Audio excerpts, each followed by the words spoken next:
আজকাল বর্তমানে যে মওদুদির অনুসারী জামাতে ইসলামী নামে এরার ইসলাম আসলে কুরআন হাদিসের কোনো ইসলাম নাই।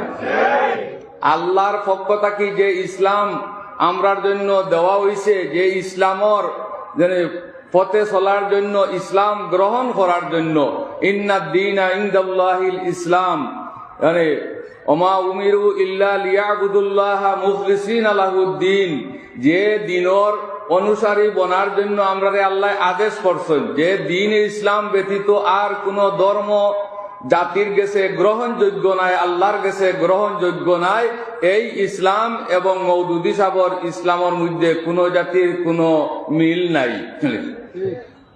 আল্লাহর ইসলাম, কুরআন হাদিসের ইসলাম এবং মওদুদি সাহর ইসলামের মধ্যে রাত দিনের পার্থক্য, আকাশ পাতালর পার্থক্য। মওদুদি সাহেব তান ইসলামর নামও রাখছেন জামাতে ইসলামী, আমার ইসলামর জমাত। আমরাও মনে করি মওদুদি সাহেবর জমাত হইল কি, মওদুদি সাহেবর মন গড়া বানাইল ইসলাম। যারা মওদুদি সাহেবর অনুসারী এরাও নতুন গড়া মন গড়া বানাইল ইসলামর অনুসারী। তারা প্রকৃতভাবে আল্লাহ এবং আল্লাহর নবী যে দিন আমরা সামনে রাখিয়া গেছেন এই দিনের অনুসারী তারা নাই। এই